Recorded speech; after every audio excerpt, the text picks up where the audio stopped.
We cannot hope to keep out the new people entirely. You mean you don't think that I can beat Mrs. Russell at my own game?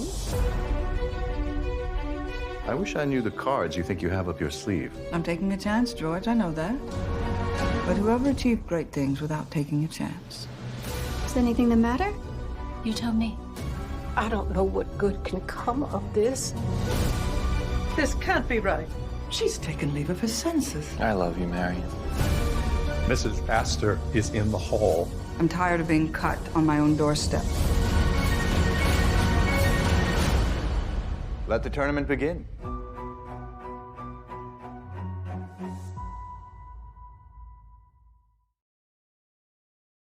Old money can't keep out the new people entirely, or they'd form their own society that would exclude us.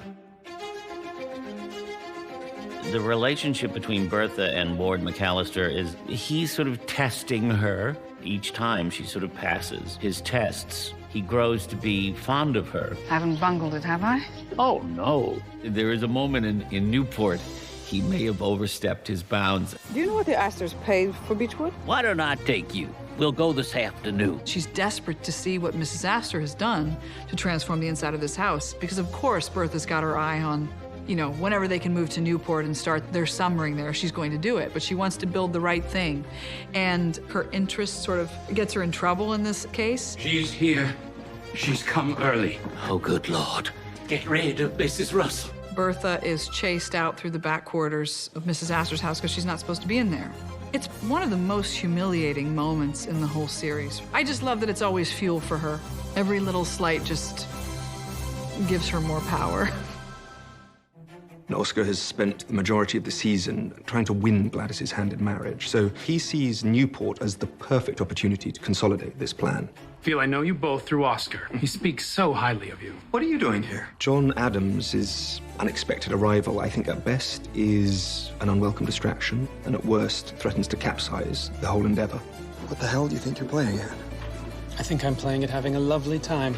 Oscar is complicated for me.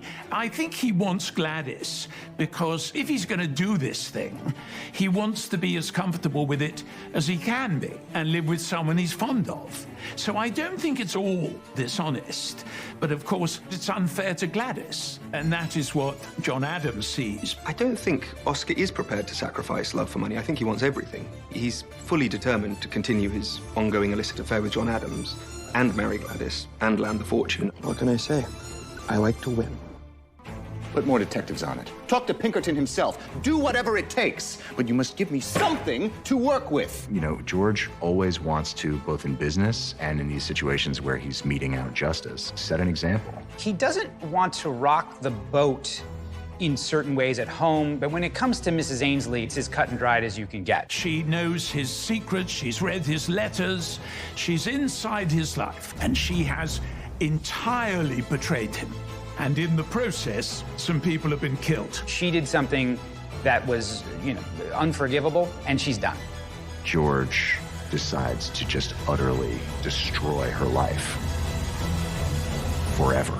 You may scrub floors to earn your bread, but nothing more. Finding out Peggy's full story, what she went through, the grief of losing her child, the grief of losing her marriage, it illuminated to me the shame that women had to carry around sex in our bodies and the pressure that they're under to not have cracks show. She knows enough of my story now to make things difficult for me. What about your story is so terrible? Her finally not being able to carry the burden anymore and sharing it with Marion. You have a child? I had a child. That is the moment for me. The trust really happens. It's the first time Peggy's really opened up in a big way to me. Once you get into sharing intimate details about big life secrets, then you become closer. You're going to tell Aunt Agnes. She has to hear it from you. She has to tell her story for herself, otherwise Armstrong will tell it for her. And I think it's really interesting watching her move through that with empowerment. Armstrong wants Peggy out, but also she wants to protect the house. Her whole plan goes awry. I was only trying to protect the reputation of this house. I could say the same. Peggy is so upset by the fact that I've been so cruel to her that she doesn't even want to stay. Everybody here likes Peggy. I think it's going to be hard for me in the house. Maybe Miss Scott will change her mind. She won't. Peggy doesn't really need anyone to save her. I think that is what's really cool about Julian and Sonia writing Peggy's narrative is she's not just being tossed in the wind at the mercy of other people. Even if she's gonna put herself in a precarious situation, she's there because she's chosen to navigate those waters. Peggy, with her ambition to be a writer as an African-American young woman, is going to have a much harder time of it, and Agnes sees that. She respects anybody who's had a tough time in life and is going to make something of herself.